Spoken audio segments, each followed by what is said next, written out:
من عمل صالحا من ذكر أو أنثى وهو مؤمن فلنحيينه حياة طيبة. بسم الله الرحمن الرحیم. ان الحمد لله نحمده ونستعینه ونستغفره ونعوذ بالله من شرور انفسنا ومن سیئات اعمالنا. من يهده الله فلا مضل له ومن يضلل فلا هادي له واشهد ان لا اله الا الله وحده لا شريك له واشهد ان محمدا عبده ورسوله.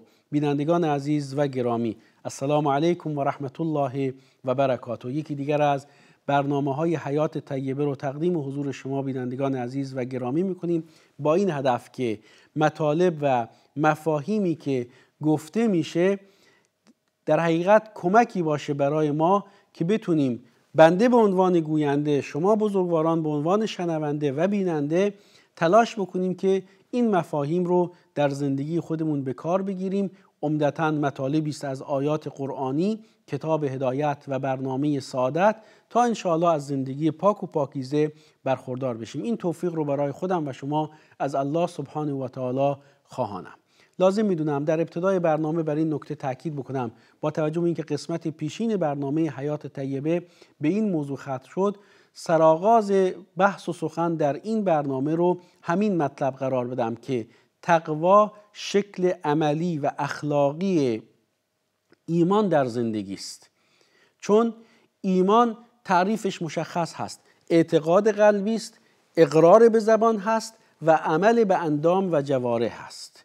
و عمل صالح و شایسته که اخلاق خوب و پسندیده رو هم در خودش داره، منهج و روش درست زندگی رو هم در خودش داره، با توجه به جایگاهی که تقوا در این ابعاد از زندگی ما داره، در شکل گفتاری و رفتاری ما که عمل صالح و شایسته باید باشه، اخلاق خوب و پسندیده انسان باید ازش برخوردار باشه، میتونیم بگیم که تقوا شکل عملی و جلوه اخلاقی ایمان راستین هست.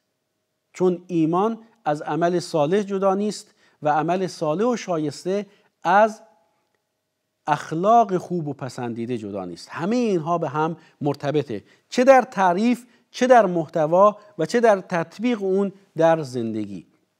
و بر این اساس هست که ما در دعوت انبیا علیهم السلام یکی از نکات بسیار مهم مورد تاکید رو همین موضوع تقوا می‌بینیم. میخوام با اشاره به این مطلب نگاهی داشته باشیم با هم به آیه 65 سوره مبارکه اعراف. بله، آیه 65 سوره مبارکه اعراف، الله سبحانه و تعالی می‌فرماید و الی عاد اخاهم هودا، به سوی عاد هم نوعشون رو و هم قبیله‌ایشون رو، هود علیه السلام رو فرستادیم با یک دعوت بسیار مهم و پیام بسیار آشکار. قال یا قوم اعبدوا الله ما لكم من اله غیره. فرمود که ای قوم من، اعبدوا الله، الله رو عبادت بکنید. به خاطر دارید چند قسمت قبل در همین برنامه حیات طیبه نگاهی داشتیم به آیه 21 سوره مبارکه بقره، یا ایها الناس اعبدوا ربکم الذی خلقکم، یا ایها الناس اعبدوا ربکم. اینجا هم میبینیم که همین پیام رو هود علی نبینا و علیه السلام به قوم خودش به امر و فرمان الهی عرضه میکنه. یا قوم، ای قوم من، اعبدوا الله، الله رو عبادت بکنید. ما لکم من اله غیره، هیچ معبود بر حقی جز او ندارید. معبودان و واسطه هایی که به غیر او گرفتید با این ادعا که ما رو به خدا نزدیک میکنند، این ادعایی است باطل و اینها باطلند. ما لکم من اله غیره. نکته‌ای که فرمود این بود، افلا تتقون، افلا تتقون. سبحان الله. باز هم جایگاه و اهمیت تقوا در زندگی جدایی از ایمان نیست، جدایی از کردار خوب و پسندیده نیست، جدایی از اخلاق خوب و پسندیده نیست، همه زندگی است. افلا تتقون، ای قوم من، الله رو عبادت بکنید. ای قوم من، غیر از الله رو عبادت نکنید. شما معبود بر حقی جز الله ندارید. افلا تتقون. آیا حرف و سخن حق مرا، پیام مرا، رسالت مرا نمیشنوید و نمیپذیرید؟ این مایه رستگاری شماست. آیا از خدا نمیترسید؟ آیا تقوا پیشه نمی کنید؟ آیا برای نجات خودتون کاری نمی کنید؟ نجات شما، رستگاری شما، عذرخواهی میکنم، نجات شما، رستگاری شما در تقواست، در ایمان هست، در توحید هست، در روی آوردن به امر و فرمان الله سبحانه و تعالی است. افلا تتقون؟ این که هود علی نبینا و علیه الصلاة و السلام این گونه موضوع تقوا رو در کنار دعوت به ایمان و پرهیز از عبادت غیر الله قرار میده، بیانگر معنا و مفهوم عام و فراگیر تقواست. غیر از اینه که یکی از مفاهیم برجسته و مهم تقوا پرهیز از نواهی الهی است. مهمترین و خطرناکترین چیزی که الله سبحانه و تعالی ما رو ازش نهی فرموده شرک هست. غیر الله رو صدا زدن هست.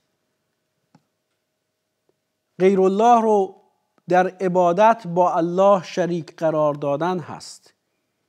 غیر الله رو واسطه و اسباب تقرب به الله سبحانه و تعالی در موضوع عبادت قرار دادن هست. اینجاست که می‌فرماد ما لکم من اله غیره، شما معبود بر حقی جز الله ندارید. افلا تتقون؟ آیا تقوا پیشه نمی کنید؟ آیا شایسته نیست که از شرک و آنچه که الله سبحانه و تعالی شما رو منع کرده برحذر باشید و اینطور اسباب نجات و رهایی خودتون از خشم و عذاب الهی رو فراهم آورید؟ افلا تتقون یعنی زندگی در سایه دین، زندگی در سایه توحید، زندگی در سایه انجام اوامر الهی و پرهیز از نواهی الهی. این یعنی تقوا. که این رو انسان مسلمان چطور میتونه از امتیان محمد صلی الله علیه و آله و سلم درک بکنه و دریابه؟ با زندگی کردن در سایه قرآن. اهدنا الصراط المستقیم ذلك الكتاب لا ریب فیه ان هذا القرآن یهدی للتی هی اقوم. و آیاتی از این دست که از زبان هود علیه السلام برای ما این درس عبرت آموز و این راهنمود بزرگ رو بیان می‌فرماد. ما لکم من اله غیره افلا تتقون. این یعنی تقوا. انسان تاریخ رو میخونه بر اساس تقوا و عبرت آموزی. در تاریخ در جا نمیزنه. این که الله سبحانه و تعالی داستان عاد، داستان قوم هود علیه السلام رو، داستان قوم نوح، داستان موسی علیه السلام و قومش، داستان عیسی علیه السلام و قومش و داستان برخی از پیامبران گذشته رو بیان میکنه، برای این نیست که ما یک قصه، یک داستان بشنویم بریم در همون بخش از تاریخ در جا بزنیم و بمونیم و انگار که یک قصه خوندیم و تمام. خیر، لعلکم تتقون افلا تتقون. اینها مواردی است که در داستانهای این انبیا علیهم السلام مورد تاکید قرار میگیره و این یعنی این که تقوا یعنی همه زندگی بشر، تاریخ بشر. انسان با تقوا آدم کشی نمیکنه، انسان با تقوا حق کشی نمیکنه، انسان با تقوا که معنا و مفهوم تقوا رو درست فهمیده، فرمان الله سبحانه و تعالی و عهد و پیمانی رو که با الله بسته نقض نمیکنه. با دیگران عهد و پیمانی میبنده، عهد و پیمان خودش رو نقض نمیکنه، عهد شکنی نمیکنه، پیمان شکنی نمیکنه، به پدر و مادر خودش بد روا نمیداره، به دوستان و همکاران خودش بد روا نمیداره. این یعنی تقوا. شاید بگید خب ما این همه مسلمون در دنیا داریم، چرا وضعیتشون اینه؟ به خاطر دوری از مفاهیم دینی، به خاطر دوری از ارزش‌های اخلاقی، به خاطر دوری از حقایق ایمانی، به خاطر فهم غلط و نادرست از دین. نمیخوام این رو یک موضوع کلی بگم، اما واقعیت امر اینه که اگر ما سعادت دنیا و آخرت رو میخوایم، راه و روش اون درست زندگی کردن هست و درست زندگی کردن ممکن و میسر نیست مگر در سایه قرآن، مگر در سایه تقواست. در آیه 171 سوره مبارکه اعراف الله سبحانه و تعالی نمونه دیگر از پیامبران گذشته رو برای ما ذکر میکنه.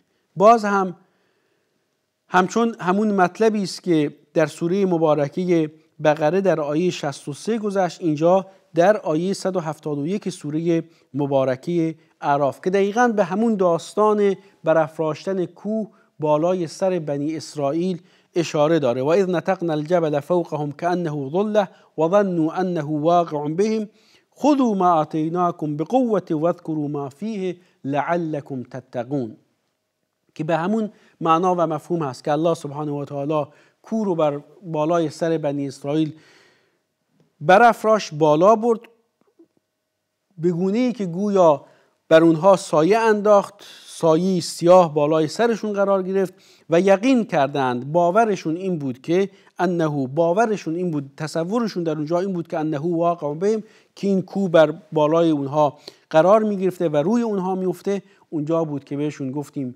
فرمان دادیم خذوا ما آتیناکم بقوه، آنچه رو که از اوامر و فرامین به شما دادیم در این الواح و در این دستوراتی که از سوی موسی علیه السلام به شما ابلاغ شده، خذوا ما آتیناکم بقوه، این رو با قوت محکم و استوار بگیرید، با شک و تردید نه، با یقین، با جدیت، با اهتمام، با سعی و تلاش و کوشش برای انجام اون. واذکروا ما فیه لعلکم، آنچه رو که در اون هست مورد توجه قرار بدید، به یاد بیاورید، پند بگیرید، لعلکم تتقون، باشد که تقوا پیشه کنید. این یعنی همه زندگی در شرایط مختلف که در رابطه با امتهای گذشته به این شکل عبرت آموز برای ما در آیاتی از قرآن کریم ذکر میشه.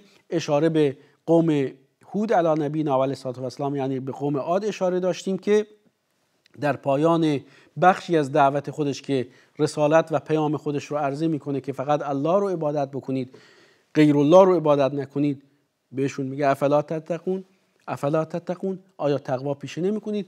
یا موسی علی نبینا علیه السلام وقتی که گروهی از بنی اسرائیل کوه طور بالای سر اونها قرار میگیره و امر و فرمان الهی براشون میرسه که خذوا ما آتیناکم بقوة واذکروا ما فیه، در پایان میفهمد لعلکم تتقون، باشد که تقوا پیشه کنید، باشد که رفتاری پیشه کنید که شما رو از عذاب الهی در دنیا و آخرت میرهاند.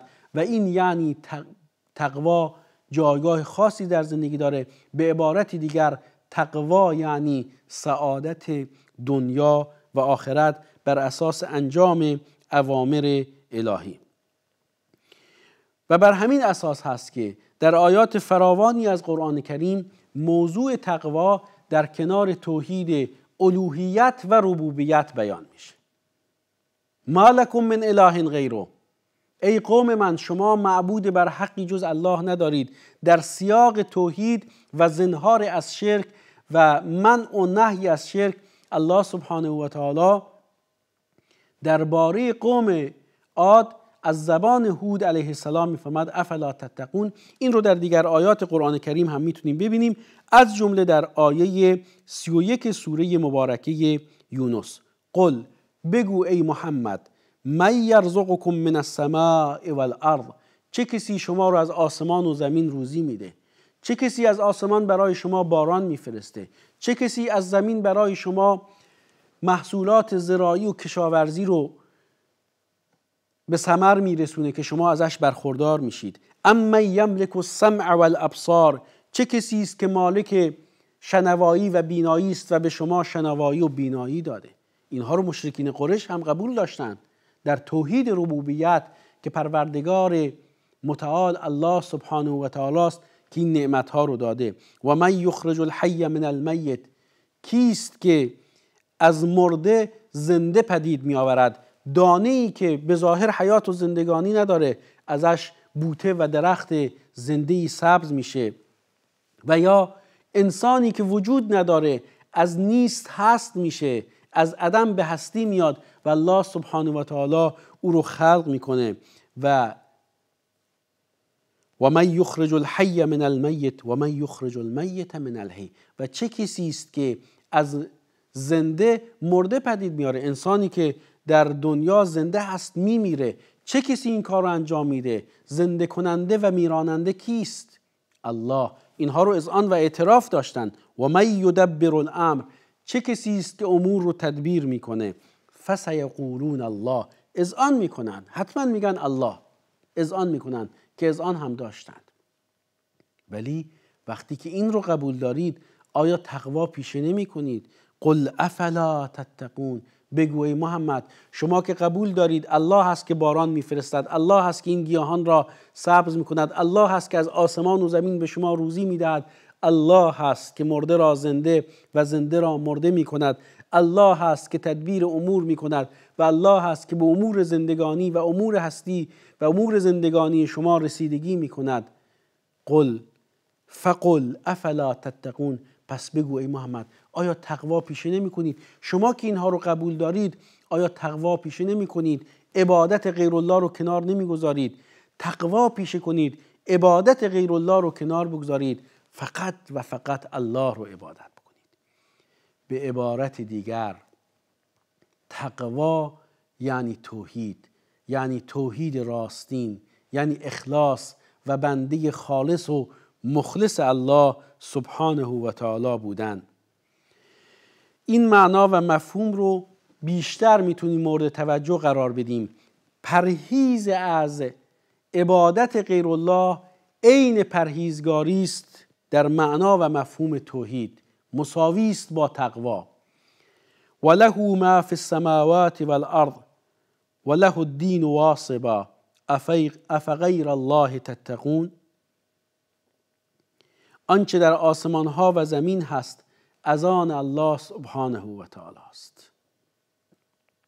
دین کامل و بی عیب و نقص، عبادت خالصانه، دعای خالصانه، توحید مخصوص الله سبحانه و تعالی است. افغیر الله تتقون، آیا از غیر خدا می ترسید؟ تقوای شما، ترس شما، پرهیزگاری شما باید برای الله عزوجل باشه که عبادت از آن اوست، دعا از آن اوست و کسی و چیزی غیر از او رو نباید صدا زد و کسی و چیزی غیر از او رو نباید به فریاد خواند و کسی و چیزی غیر از او رو نباید عبادت کرد. افلا تتقون، آیا تقوا پیشه نمی کنید؟ افغیر الله تتقون، یا آنچه که در این آیه از سوره مبارکه نحل میاد، این بیانگر منسجم بودن و به هم پیوستگی مفاهیم دینی است. تقوا، ایمان، اخلاق، عمل صالح، همه اینها مفاهیمی است که در کنار هم می گنجه و انسان مسلمان با این نگاه جامع به دین با یک جهانبینی درست سعادت دنیا و آخرت خودش رو تضمین میکنه. زندگی در سایه تقوا یعنی رستگاری و سعادت در دنیا و آخرت. این چنین سعادتی رو برای خودم و شما از الله سبحانه و تعالی خواهانم. شما رو به الله یگانه معبود بر حق می سپارم. الله نگهدارتون.